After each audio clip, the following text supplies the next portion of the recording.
여러분 장기려 박사를 아시죠? 장기려 박사 아주 유명한 분이시죠. 이 장기려 박사는 평양 출신입니다. 평양 출신이고 또 믿음의 가정에서 자랐습니다. 6.25 전쟁 중에는 부산 복음병원을 설립해서 가난한 사람들에게 무료로 진료를 해주기도 했습니다. 그 이후에도 이분은 자신의 월급으로 가난한 사람들의 치료비를 대신 납부한 일도 많았습니다. 심지어는 어떤 환자가 치료받고 갈 때에 먹을 게 없어가지고 이거 뭐 치료비도 낼 수가 없겠죠. 그러니까 이 장기려 박사가 거기다가 이제 쓰기를 그 진료 명세서가 있잖아요. 거기다가 쓰기를 이 사람에게 쌀 2말 값을 주십시오 이렇게 써가지고 또 나누는 그런 일도 있었다고 그래요. 그래서 이분은 한국의 슈바이처다 이렇게 불리기도 합니다. 한국의 슈바이처. 그분은 또한 오늘날 국민건강보험제도의 시초라고 할 수 있는 민간 의료보험조합을 만드신 분입니다. 참 대단한 분이시죠. 민간 의료보험조합을 만들어서 많은 어려운 사람들이 의료 혜택을 더 많이 받을 수 있도록 이렇게 했다고 그래요. 이 민간 의료보험조합 때문에 우리나라에 의료보험 제도가 들어올 수가 있었다고 합니다. 오늘날 국민건강보험제도라고 하죠. 그렇게 아름다운 삶을 살다간 장기려 박사는 자신이 죽으면 비석에 이렇게 새겨달라고 요청했다고 합니다. 유언했다고 합니다. 주님을 섬기다 간 사람, 주님을 섬기다 간 사람. 얼마나 의미 있는 유언입니까? 저와 여러분에게도 이런 묘비문이죠. 이런 묘비문이 새겨질 수 있다면 참 좋겠다는 생각이 듭니다. 이 장기려 박사의 후손은 그 장기려 박사의 유언대로 무덤을 덮고 있는 대리석에 그 문구를 새겼습니다. 제가 인터넷을 검색해서 그 무덤을 찾아서 보니까 정말 그 무덤을 덮고 있는 게 큰 대리석이 있잖아요. 그 대리석에다가 이렇게 새겼더라고요. 주님을 섬기다 가신 분이 여기 잠들다. 주님을 섬기다 가신 분이 여기 잠들다. 사랑하는 성도 여러분, 여러분은 하나님의 부르심을 받기 전에 어떤 유언을 남기시겠습니까? 지난 주일에 오늘 본문 중에 1절에서 3절까지 말씀을 나눴습니다. 오늘은 다윗의 마지막 유언 두 번째 시간으로 1절부터 10절까지의 말씀입니다. 다윗은 아들 솔로몬과 이스라엘의 높은 관리들을 모두 소집해서 유언을 했죠. 그 유언의 핵심은 5가지로 요약할 수가 있습니다. 첫 번째 그 유언의 핵심은 하나님께서 다윗을 이스라엘의 왕으로 세우셨다. 두 번째는 하나님께서 다윗 자신에게는 성전 건축을 허락하시지 않았다. 세 번째는 하나님께서 다윗의 뒤를 이어 이스라엘의 왕으로 솔로몬을 세우셨다. 넷째는 하나님께서 솔로몬에게 성전 건축의 은혜를 주셨다. 그리고 마지막 5번째는 이스라엘의 모든 고관들과 솔로몬에게 권면하는 내용으로 이어지고 있습니다. 하나님의 다윗의 이 유언을 통해서 오늘 저와 여러분에게 어떤 메시지를 주려는 것일까요? 말씀의 은혜가 저와 여러분에게 임하시기를 예수님의 이름으로 축원합니다. 먼저 오늘 본문 4절과 5절 함께 읽겠습니다. 4절과 5절 시작. 그러나 이스라엘 하나님 여호와께서 전에 나를 내 부친의 온 집에서 택하여 영원히 이스라엘 왕이 되게 하셨나니 곧 하나님이 유다 지파를 택하사 머리를 삼으시고 유다의 가문에서 내 부친의 집을 택하시고 내 부친의 아들들 중에서 나를 기뻐하사 온 이스라엘의 왕을 삼으셨느니라. 여호와께서 내게 여러 아들을 주시고 그 모든 아들 중에서 내 아들 솔로몬을 택하사 여호와의 나라 왕 위에 앉혀 이스라엘을 다스리게 하려 하실세. 아멘. 다윗은 자신이나 아들 솔로몬이 이스라엘의 왕이 된 것은 사람의 뜻이 아니고 누구의 뜻이다? 하나님의 뜻이다. 하나님이 친히 택하여 주신 은혜였다라고 유언하고 있습니다. 다윗은 지금 이스라엘의 모든 관리들 앞에서 자신의 연약했던 부분을 고백하죠. 그러나 그런 자신을 하나님께서 이스라엘 왕으로 세우셨다는 것, 그것을 강조하고 있습니다. 이것은 뭘 강조하고자 하는 걸까요? 하나님의 은혜를 강조하고 있는 거죠. 그의 유언 속에서 하나님의 은혜를 강조하고 있습니다. 그렇습니다.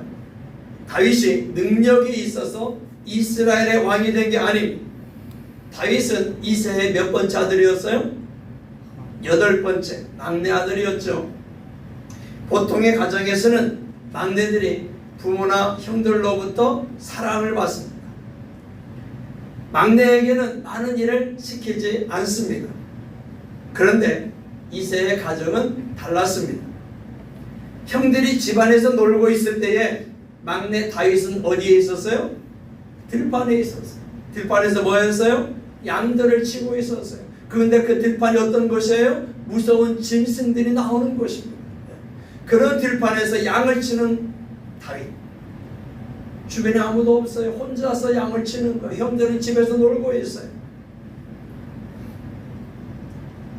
다윗은 그렇게 가정에서 아버지나 형들에게 관심 받지 못한 막내였습니다. 소외된 막내였습니다. 솔로몬은 어떻습니까? 솔로몬은 다윗의 아들들 중에 몇 번째 아들일까요? 여러 부인이 있잖아요. 그 여러 부인들 모든 아들을 통틀어서 10번째 아들이었습니다. 왕위 계승 순위로 한참 뒤에 있었어요. 왕이 될 수 없는 순번이었습니다. 우리 식으로 말하면 짬밥이 아직도 멀었어요. 왕이 되려면 짬밥이 아직 멀었어요. 더군다나 이 솔로몬은 누가 낳은 아들이죠? 밧세바가 낳은 아들이잖아요. 밧세바는 원래 누구의 아내였습니까? 우리아의 아내였죠. 그죠? 우리아라는 다윗의 부하 장군, 아주 충성스러운 부하 장군 우리아의 아내였습니다. 어느 날 다윗이 밧세바의 목욕하는 것을 보고 불러다가 같이 잠자리를 했지 않습니까? 그때 밧세바가 임신하게 되죠. 깜짝 놀라 다윗이 어떻게 해요? 그것을 어떻게 숨겨보려고 했다가 결국은 자기의 그 충성스러운 부하 장군 우리아를 전쟁터로 보내잖아요. 심각한 전쟁터로 보내서 죽게 만들지 않습니까? 그렇게 해서 밧세바가 다윗의 아내가 됐죠. 왕비가 됐습니다. 그러니 그런 밧세바에게서 태어난 아들, 첫째는 죽었어요. 태어나자마자 거의 일주일 만에 죽었지 않습니까? 하나님께서 징계하신 거죠. 그리고 둘째로 누가 태어났냐면 이 솔로몬이 태어났습니다. 밧세바에게서는 둘째 아들이지만 다윗에게는 10번째 아들이었습니다. 그러니 이런 솔로몬이 더더욱 왕이 되기 어려운 처지였습니다. 10번째였을 뿐만 아니라 밧세바라고 하는 그 여인으로부터 낳은 아들이었기 때문에 왕이 되기는 참으로 어려웠어요. 그런데 하나님은 그런 8번째 막내 아들 다윗을 10번째 아들 솔로몬을 이스라엘의 왕으로 선택하셨습니다. 이게 뭐라고요? 하나님의 은혜인 것을 믿으시기 바랍니다. 하나님의 은혜, 하나님의 은혜. 은혜가 뭘까요? 우리말 성경에서 은혜라는 단어는 대체적으로 히브리어 헤세드를 번역한 단어입니다. 히브리어 헤세드. 이 헤세드라는 단어는 은혜, 긍휼, 자비, 인자 이런 뜻을 담고 있습니다. 그러니까 우리말로 그냥 사랑 이렇게 번역하기는 좀 어려운 단어입니다. 그보다 더 깊은 의미가 이 헤세드에 담겨 있습니다. 그래서 신학자들이나 목회자들은 성경의 헤세드, 성경의 은혜라는 단어를 이렇게 해석합니다. 함께 보실까요? 함께 읽겠습니다. 시작. 은혜란 아무것도 받을 자격이 없는 자에게 하나님께서 값없이 베푸시는 사랑과 호의이다. 그러므로 하나님의 은혜는 사람의 공로나 행위 또는 사람의 어떤 조건 때문이 아닌 전적인 하나님의 주권으로 주어지는 것이다. 아멘. 성경에서 말씀하는 헤세드, 성경에서 말씀하는 은혜라는 단어의 뜻은 자격이 없는 자에게 하나님께서 무조건적으로 주시는 선물, 그게 은혜인 걸 믿으시기 바랍니다. 그렇습니다. 우리가 어떤 공로가 있어서가 아니에요. 어떤 선한 행위를 많이 해서가 아니에요. 물질을 많이 들여서가 아니에요. 예배를 잘 참석해서가 아니에요. 전적인 하나님의 은혜, 이것이 은혜입니다. 값없이 베푸시는 하나님의 사랑, 하나님의 호의, 이것이 성경에서 말씀하는 헤세드, 하나님의 은혜다. 그래서 다윗은 그가 지은 시편에 이렇게 찬양한 적이 있습니다. 시편 26편 3절 함께 읽겠습니다. 시편 26편 3절 시작. 주의 인자하심이 내 목전에 있나이다. 주의 인자하심이 내 목전에 있나이다. 여기서 인자하심이 바로 히브리어 뭐라고요? 헤세드, 헤세드, 은혜라는 거죠. 은혜. 다윗은 하나님의 헤세드가, 하나님의 인자하심이, 하나님의 은혜가 자기 눈앞에 있다고 말하고 있습니다. 즉 하나님의 은혜가 지금 자신에게 임했다는 거예요. 할렐루야. 그렇습니다. 다윗은 하나님의 은혜로 이스라엘의 왕이 되었습니다. 하나님의 은혜로 이스라엘을 부강하게 만들었습니다. 하나님의 은혜로 백성들로부터 존경받는 왕이 되었습니다. 하나님의 은혜로 10번째 아들 솔로몬이 아무런 문제 없이 이스라엘의 왕이 될 수가 있었습니다. 다윗은 이렇게 하나님의 은혜를 체험한 사람입니다. 하나님의 은혜를 잊지 않았습니다. 다윗은 언제나 하나님의 은혜를 의지했습니다. 왜일까요? 그것은 하나님의 은혜가 얼마나 소중한 것인지를 너무나 잘 알고 있었기 때문입니다. 하나님의 은혜를 항상 잊지 않고 기억하고 있는 다윗, 항상 그 하나님의 은혜를 의지하는 그 다윗, 그 은혜가 너무나 소중한 걸 잘 알고 있었기 때문에 그랬다는 거예요. 사랑하는 성도 여러분, 저와 여러분에게도 하나님의 은혜가 임한 것을 믿으십니까? 그 은혜가 뭐예요? 바로 우리의 구원자, 우리의 구세주로 오신 하나님의 독생자 예수님인 걸 믿으시기 바랍니다. 요한복음 1장 14절을 함께 읽겠습니다. 요한복음 1장 14절 시작. 말씀이 육신이 되어 우리 가운데 거하시매 우리가 그의 영광을 보니 아버지의 독생자의 영광이요 은혜와 진리가 충만하더라. 아멘. 여기서 아버지의 독생자가 누구죠? 예수님이시죠. 예수님. 예. 그 예수님께는 은혜가 충만하다라고 말씀하고 있습니다. 이 은혜가 히브리어로 말하면 헤세드입니다. 왜 예수님께는 은혜가 충만할까요? 그것은 예수님은 저와 여러분을 죄와 심판에서 구원하시기 위해서 이 땅에 오신 구세주이기 때문인 걸 믿으시기를 바랍니다. 하나님의 아들 독생자 예수님, 그분이 이 땅에 오셨어요. 왜 오셨어요? 저와 여러분을 죄와 심판에서, 죄와 사망에서 구원해 주시기 위해 오셨어요. 그게 바로 은혜라는 거예요. 그리고 예수님 자체가 은혜라는 거예요. 그러니 우리가 예수님을 믿었다면 그 하나님의 은혜가, 그 하나님의 헤세드가, 그 하나님의 인자하심이 저와 여러분에게 임하고 있음을 믿으시기를 바랍니다. 그래서 사도 베드로도 이렇게 기록했습니다. 베드로전서 5장 10절을 세 번역으로 함께 읽겠습니다. 베드로전서 5장 10절 시작. 모든 은혜를 주시는 하나님 곧 그리스도 안에서 여러분을 자기의 영원한 영광에 불러들이신 분께서 하나님의 은혜를 주셨다. 저와 여러분을 영광의 자리로 이끄시기 위해서 저와 여러분에게 은혜를 주셨다. 베드로는 그렇게 고백하고 선포하고 있습니다. 저와 여러분이 이렇게 하나님의 전적인 은혜로 죄사함을 받았습니다. 하나님의 자녀가 되었습니다. 영생을 얻었습니다. 천국 시민이 되었습니다. 풍성한 삶을 약속받았고 보호하심과 인도하심을 보장받은 것을 믿으십니까? 아멘. 그러니 하나님의 은혜를 기억하시기 바랍니다. 아멘. 저와 여러분을 죄와 삶에서 구원하여 주신 그 은혜를 기억하자. 그리고 그 은혜를 주신 하나님께 진심 어린 감사가 있기를 바랍니다.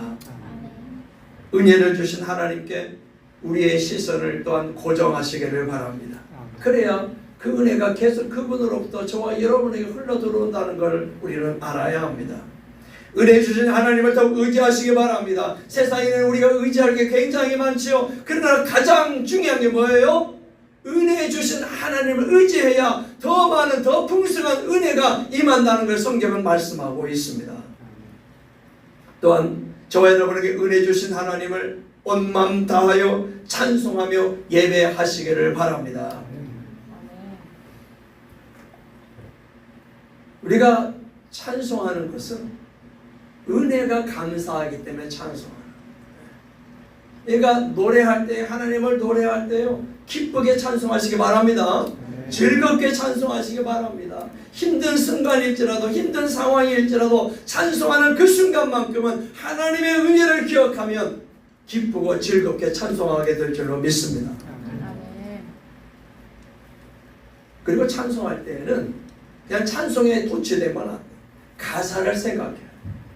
가사도 모른 채 그냥 가사도 잊어버린 채 찬송에 도취되면 그건 의미가 없습니다. 그래서 제가 찬송할 때마다 가사를 생각하면서 찬송합시다 이렇게 많이 하잖아요. 가사가 굉장히 중요한 거예요.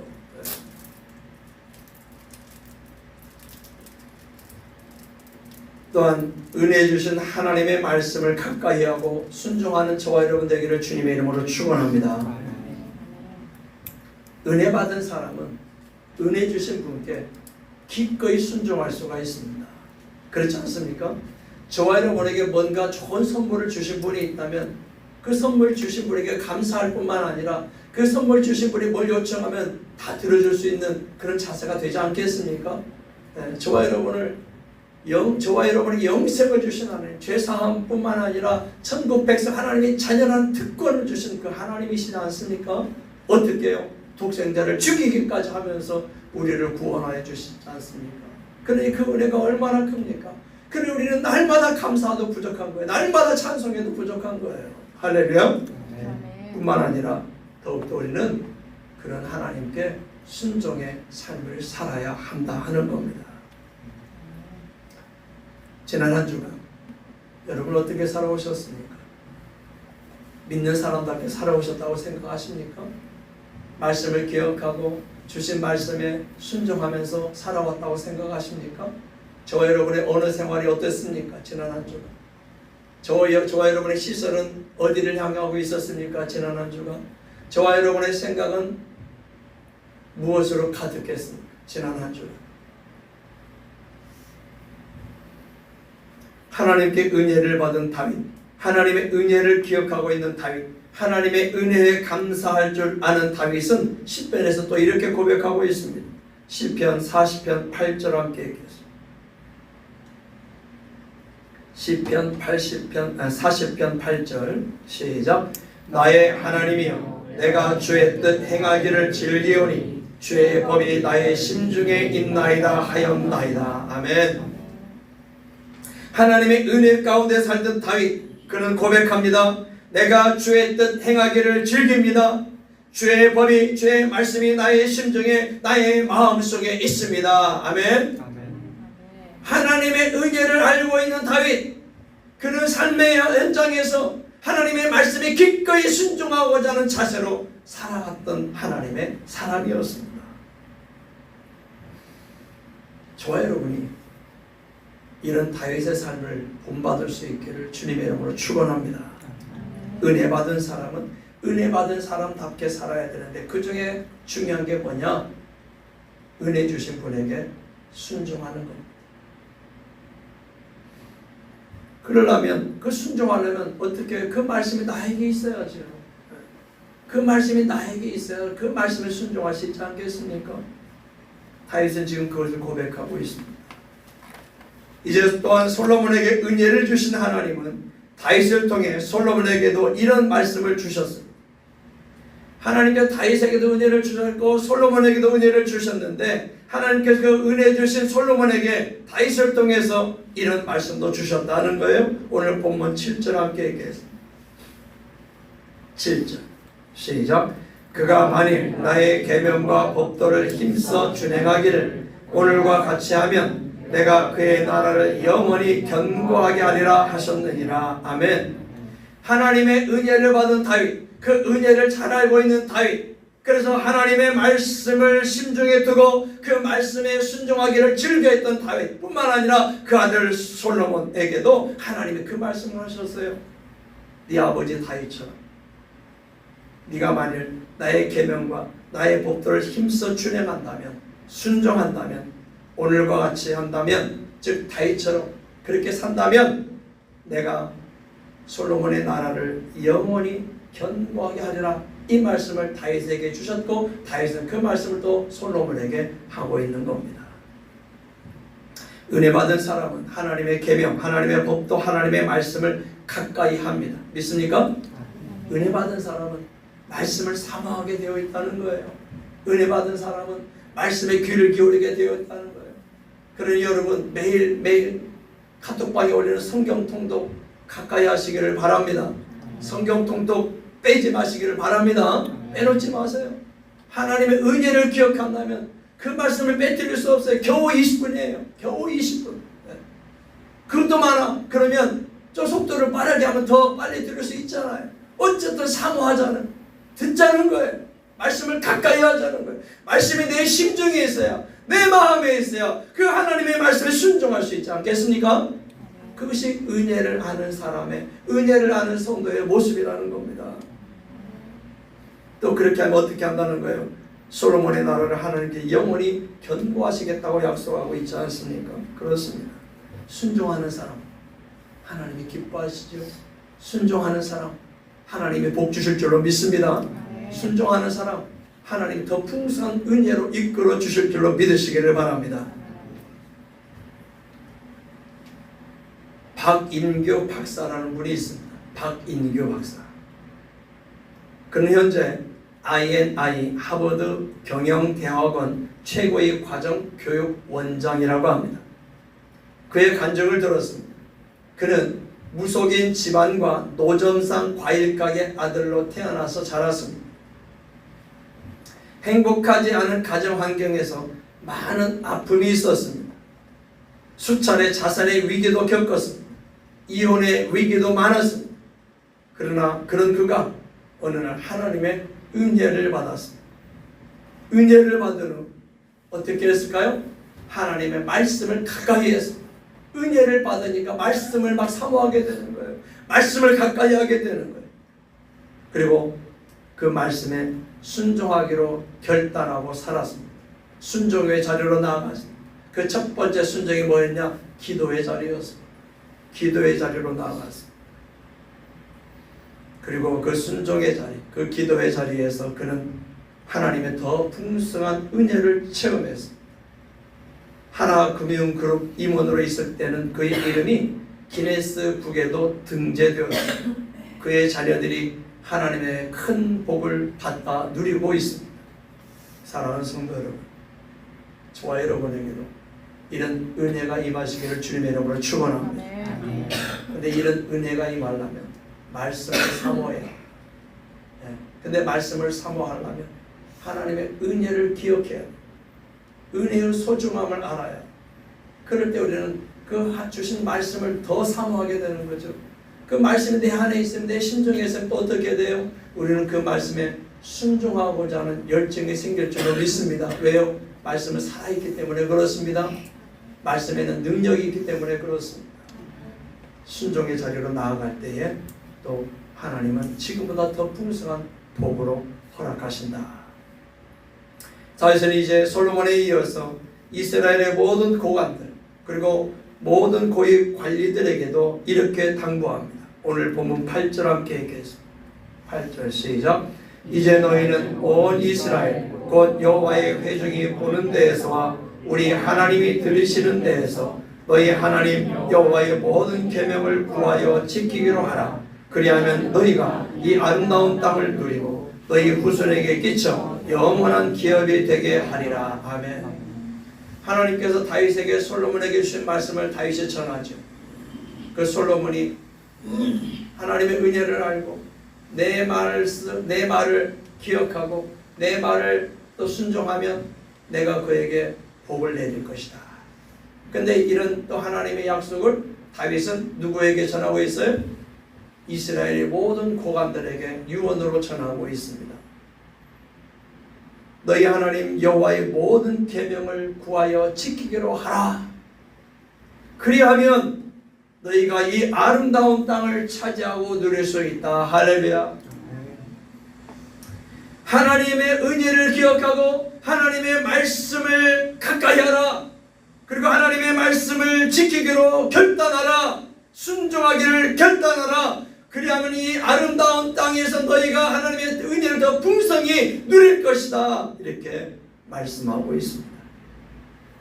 너희 하나님 여호와의 모든 계명을 구하여 지키기로 하라. 그리하면 또 어떤 은혜를 주신다고요? 어떤 복을 주신다고요? 이 아름다운 땅을 너희 후손에게 길이길이 물려줄 수 있다.